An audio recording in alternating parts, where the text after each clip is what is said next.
Pokemon just changed forever, but it's not all rainbows and Rayquazas, so let's talk about it.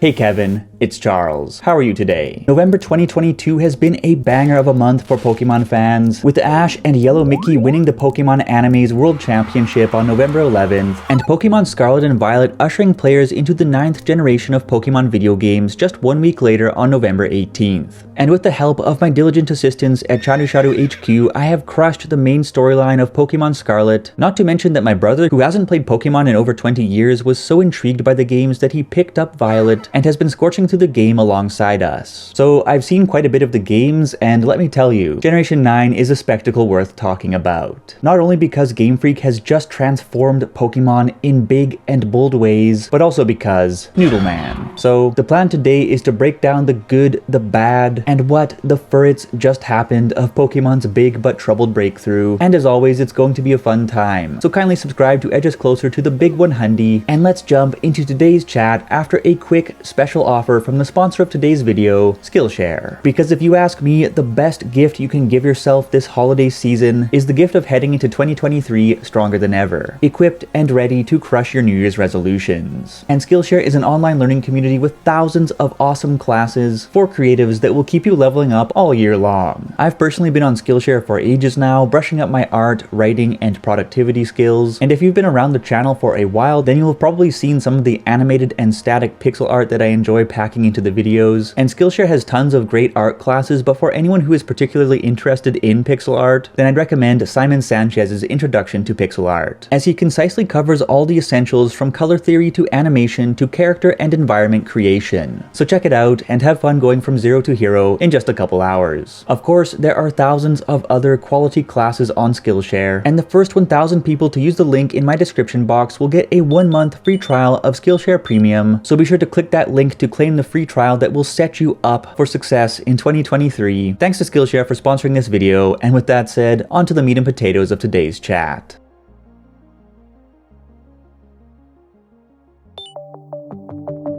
Believe me, we will break down the more controversial elements of Pokemon's 9th generation of video games later in the video. But first, I wanted to say up front that regardless of the demons wrestling for control of the game's code, I've honestly found Pokemon Scarlet to be the most rewarding Pokemon experience since Pokepark 2 Wonders Beyond, the greatest Pokemon game to come out in the last 4,036 days. And while I did have a good time with Sword and Shield, Pokemon Scarlet and Violet are just so fresh and so fun by comparison that even their most gruesome and hilarious shortcomings haven't bothered me as much as they seem to have bothered others. Are the games a technical disaster? Yes. Is the Noodle Man a demonic child snatcher? Yes. But regardless, is Generation 9 an absolute blast to play? Yes it is. Until it crashes on you. So let's begin with some of the game's high points.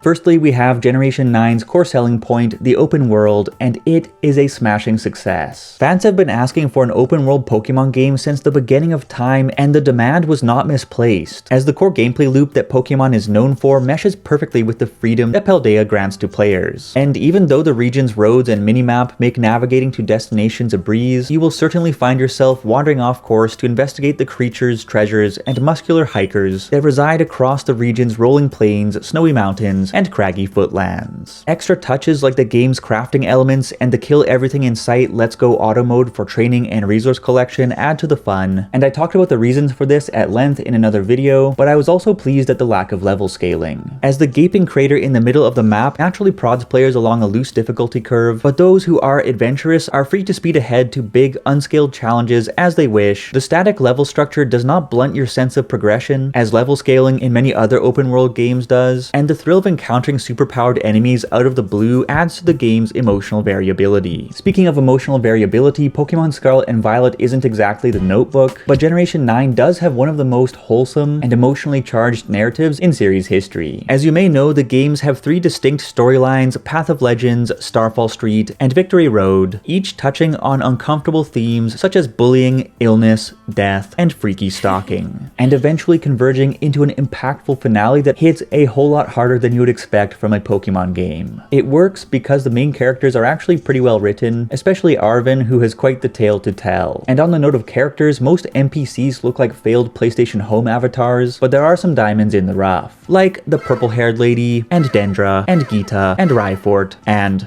wait a second. Also, the gym leaders in this game have personalities and careers that make them pop. From Larry the tired salaryman to Iono the influencer to Katie the baker, they're a quirky bunch, and while I'd still like to see the gym leaders play an even bigger role in the story, they don't come across as a bunch of jobbers waiting around in a room to have their pants beaten off as much as gym leaders do in most other Pokemon games. As for the non-human characters, the pocket monsters are on point. There are a total of 400 Pokemon in the game with a good selection of fan favorites from past games, and 107 brand new monsters, among which there are too many gems to count. Wiglet, Amarouge, and hilarious Space Donphin are just a few of my favorites, but how about you? Also, Pokemon move about the world more naturally than they did in Generation 8, and while things still get a little bit awkward from time to time, it's definitely an improvement. And of course, the sight of a shiny Pokemon roaming the field is enough to move even the most stoic of men to giddy joy jumping. Lastly, I should mention the game's new battle mechanic, the Swarovski Animal Collection, terastallization, aka the ability to manipulate your Pokemon's normal typing by way of an underlying Terra type, adds an interesting layer of nuance to battles, not to mention that hunting down Pokemon with unusual Terra types only makes exploration even more rewarding. Anyways, the open world formula, the story, the Pokemon, the makings of greatness are here, but there are some stinks on the rug that we need to talk about.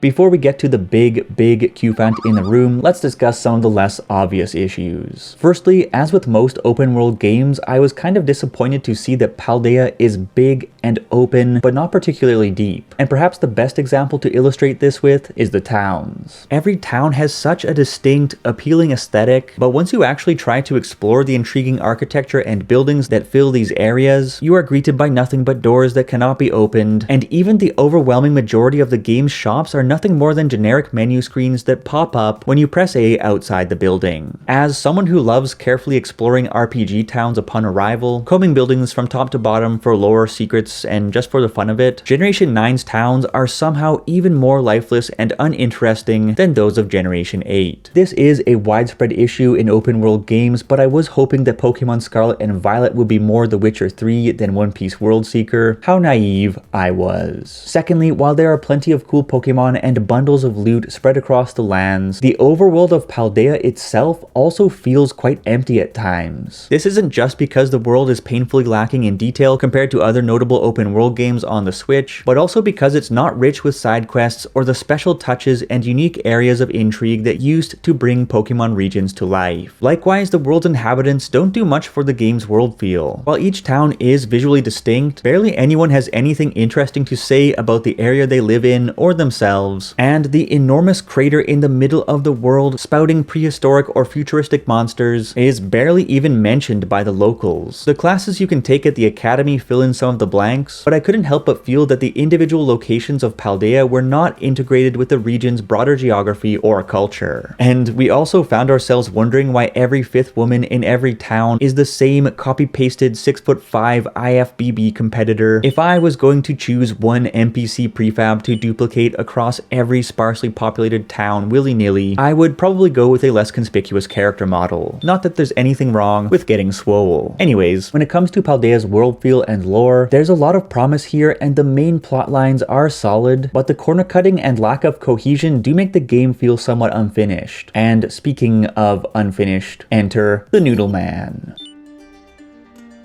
As stated earlier, I have had a blast with Pokemon Scarlet and Violet regardless of the game's many shortcomings, but at the same time, it is unbelievable that a game of such high profile was released in this state. Well, then again, just to list a few issues with the game's performance, I've seen higher frame rates in stop-motion horror films, the lighting system breaks with the turn of a camera, Koraidon and Miraidon turn invisible with the turn of a camera, your character can plummet through the floor with the turn of a camera. Numerous items simply cannot be picked up. The draw distance is akin to that of a PlayStation 2 game. Pokemon and objects are periodically possessed and spastically jerk their way through the air. Low-resolution textures make Sword and Shield look like an Ivan Shishkin painting. Whatever exactly you want to call this horror before your eyes. The Noodle Man, etc, etc, etc. Since I've been playing in person with friends, these issues have brought us roars of laughter more than anything else, in a sick way making the games more enjoyable than they would be if they actually were fully functional. But good golly, Miss Molly, were these products ever released in embarrassing shape. And we did occasionally get hit with some bugs that were not quite as funny as the Noodle Man. For instance, a huge tuft of hair that suddenly popped out of Arvin's neck took the oomph out of an otherwise somber cutscene. And my brother even experienced a hard crash that set him back 20 minutes or so. It's nuts that the official Nintendo seal can make its way onto a product this incomplete, and I really do hope that they patch it, because at the end of the day, the game beneath the technical meltdowns and the corner cutting is pure gold. The story is one of the best in the franchise, and I have had a truly incredible time playing the game with friends, despite the lack